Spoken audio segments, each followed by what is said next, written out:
Wolverine Revenge by Jonathan Hickman and Greg Capullo. This is a book I was really looking forward to reading because Greg Capullo. If you guys saw my previous Scott Snyder and Greg Capullo video, you guys know I love Greg Capullo. I love his, like, probably my favorite comic book artist, probably. Easily in the top three, easily. And I was considering picking this up monthly, but I decided not to because I originally heard people were saying not very nice things about it. People were a bit disappointed by it. People weren't giving it, at least the reviews I was seeing, people didn't really like it that much. They weren't a big fan of it. So I was like, damn, that kind of sucks. I'll wait for it to come out for trade, and I did. And you know what? I really liked it. I liked it a lot. I liked it way more than I thought I would. Because again, the videos I was watching, people were just kind of not liking it at all. So I thought, damn, I'm not gonna like it either. This is a really fun book. I had a great time reading it. It's not, like that deep. It's not that crazy. It's not some like introspective look back at Logan and his past act. It's not none of that. But it's a very fun read. And I'm not really gonna talk too deeply about the certain things in it because if you haven't read this, I would totally recommend picking it up and giving it a shot because it's so fun. There's so many X-Men characters, so many fun payoffs, so many fun action sequences. I'm not really an X-Men reader like that. Obviously, I've seen the movies, but I can't think of the last X-Men comic I read or even own. Like, I don't think I've ever read an X-Men book. So if you have, you're probably gonna get way more out of this than I did. But a lot of characters show up: Cable, Deadpool, and even some non-X-Men people like Captain America and Nick Fury. And hey, this is not really a spoiler because like in the first couple pages, you get white Nick Fury. So ayo, that's a bit of a switch up.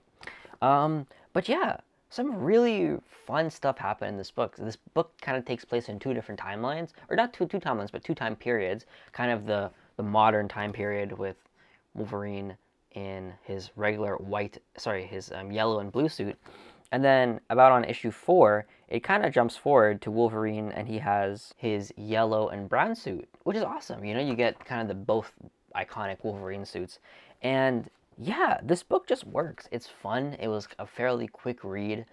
It was just a fun time, and I kind of don't understand why people were hating on it so much, why it was getting so much negative reviews, because it was just fun.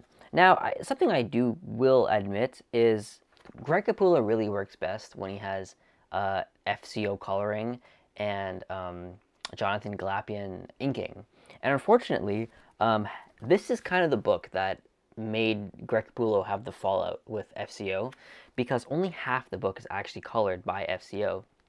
The other half is colored by Alex St. Clair. And if I'm being honest with myself, if you did not tell me that half the book was colored by a different person, I wouldn't know. Honestly, the colors are very consistent throughout. They pop, they're bright, it's very vivid, and yeah, like, it's really good. No complaints. Now, something that is noticeable is the inking. There's a certain, like, thickness and a certain just different style that Jonathan Glapian has that's just not present in this book. Wolverine, the lines are just very thin. I want to see if I can find like a good example of what I'm talking about. But like even if you look at his beard, like his beard just does not look fully rendered properly. Like something just looks like just a bit off about how he's inked, and it's kind of apparent.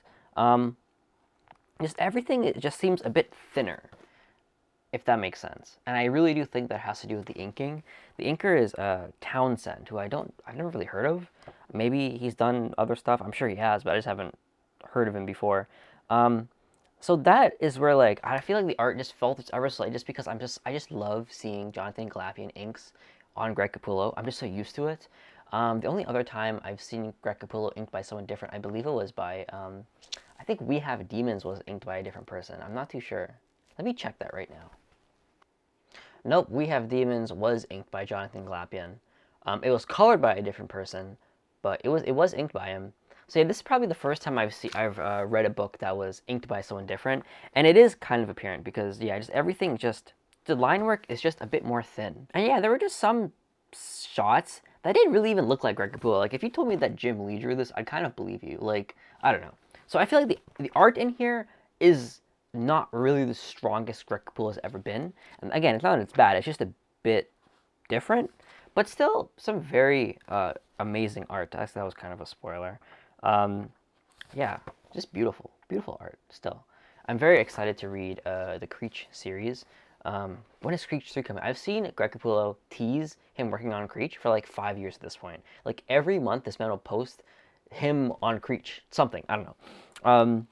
But yeah, again, I don't really want to get into too much plot or too much spoilers because I just want you guys to go and pick this up and read it. If you're a Wolverine fan, if you're an X-Men fan, if you're a Jonathan Hickman fan or a Greg Capullo fan, like it's genuinely a fun book, and I don't get why people were kind of hating on it. Maybe they were disrespecting the X-Men lore. If that's the reason you don't like it, I guess that makes sense. As someone who doesn't read X-Men, I don't really care about that. I just want a fun Wolverine story, and this is a fun Wolverine story. Um, you get a lot of fun characters. You get a lot of good characters. There's some great moments in here. A lot of the great moments are spoilers, so I don't really want to spoil them. But like yeah, like look at this. This is just fun. It's a fun book. And listen, as someone who was just absolutely crapping on Marvel like last week with that disgusting, abhorrent Spider-Man 94 run, I said I'm never going to pick up a Marvel monthly ever in my life. I'm still going to stick to that.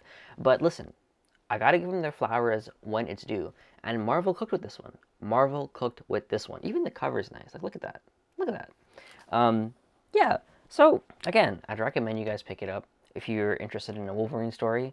Don't listen to the haters because this is actually a fun book. Now there was a gimmick with this book where the singles they had a regular version and like a red band version. We like paid an extra dollar for like a couple more panels of blood, and I really don't know which version is in here because haven't really seen a comparison to it.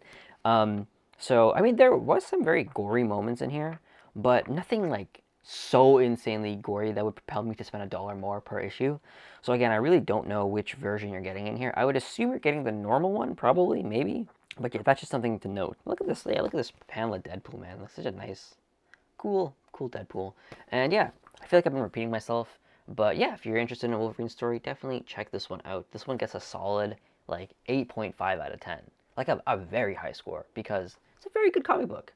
And I think it's underrated because no one really talked about it that much, considering it's freaking Greg Capullo and Jonathan Hickman. You know what I'm saying? Yeah, great book.